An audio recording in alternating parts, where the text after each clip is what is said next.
The NHL needs to stop this serious issue before a player gets paralyzed or seriously injured. Lately, it seems like player safety has taken a backseat on the ice.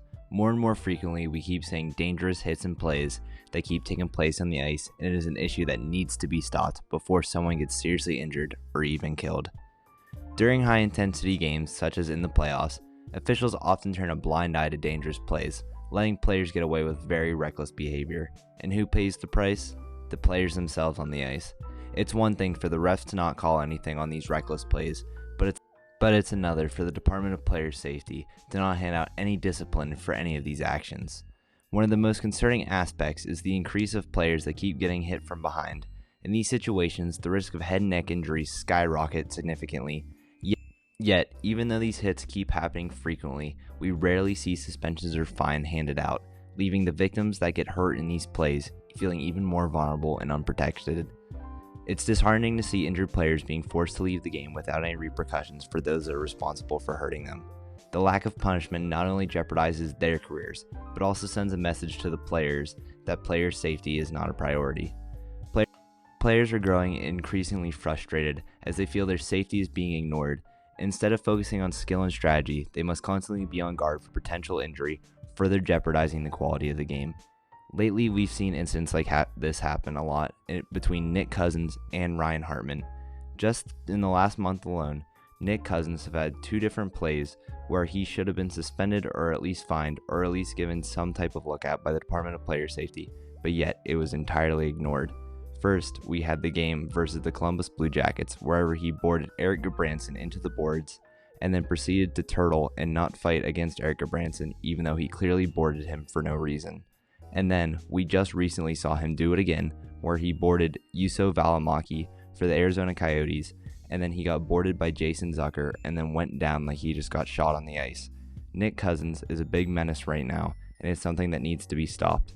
His actions need to be suspended or fine worthy because the plays that he keeps doing is very fine worthy or suspension worthy. And in terms of Ryan Hartman, because he's the other player that I called out, we saw him take a suspension earlier in the year for a very dangerous play, and then more recently, he just high-sticked Cole Perfetti in the face to get back at the Winnipeg Jets for injuring Kirill Kaprizov, which is a whole nother story, because on the play that Kirill Kaprizov was injured, refs were staring at him, no penalty was called, and then the Department of Player Safety didn't even suspend anyone, even though they just took out a star player on the ice. But anyways, Ryan Hartman high-sticked Cole Perfetti in the face to get back at the Winnipeg Jets for injuring Kirill Kaprizov, and then he even admitted flat out to Cole Perfetti that he did it on purpose, and yet nothing was done about it. He got a $4,700 fine, I think it was, and that's all it was at the end of the day. I mean, I know it's written in the CBA that anything picked up on players' mics can't be used against them in disciplinary actions, but even the fact that he's a repeat offender should have gotten him more than a $4,000 fine. At the end of the day, though, I think the root of the problem starts deep, and that's at the head of the NHL. Gary Bettman's an old dinosaur, and he needs to go, but obviously everyone already knows that, and he's not going anywhere. But someone that could be changed out is George Parros, who's currently the head of the Department of Player Safety. He was a former goon in the NHL whenever he played, and I think something that does stand out is that he played for the Florida Panthers, and I honestly think that he's a Florida Panthers homer. Don't get me wrong, I like the Florida Panthers, I like watching them, they're a fun hockey team, but the plays that Nick Cousins keeps getting away with are stuff that should be suspension worthy, and yet he's not even getting remotely looked at by the Department of Player Safety, and that's something that definitely needs to be investigated. Sure, it may lead to some entertaining games for fans to watch, but at the end of the day, these are real players' lives that they're messing with, and someone's going to end up getting paralyzed from getting hit into the boards awkwardly, or maybe someone can even get killed. It's only a matter of time if the NHL doesn't step up and make change and fix their own problems and admit that they're wrong in something for once, which they rarely ever do. I love this sport, I love this game, I love this league, but at the end of the day, it's probably the most poorly ran national league that we've seen in North America, and that's something that needs to change. They need to adapt to modern times, modernize the game as well with their marketing, and they also need to go through and wipe out all of the old heads that are in charge, because they're doing nothing but holding the game back and hurting players in the long run. Like I said, it's only a matter of time before we see a player go down with a very serious injury, and by then, it's already too late.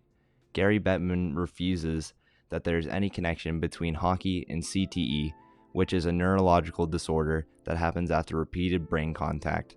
And we've seen it be already discussed in the NFL with various different players, but it's definitely something that happens in the NHL as well. But Gary Bettman adamantly denies it, even though it's confirmed.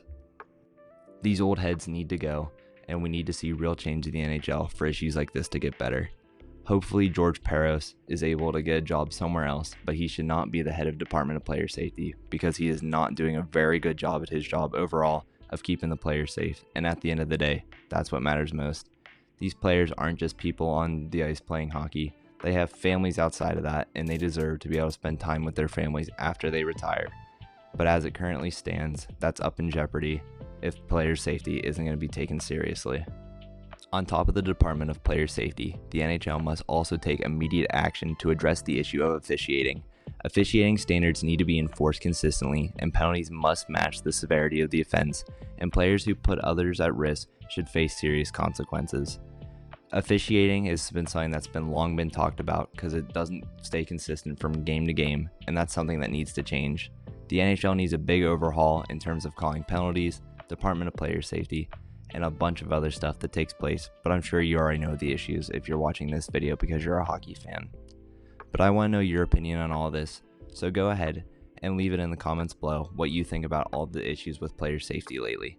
Thank you so much for watching this video, and if you liked what you heard from me, go ahead and drop a subscription and leave a like because it really helps grow my channel, and at the same time I'll bring you tons of great hockey content. Thank you so much, and I'll see you in the next one.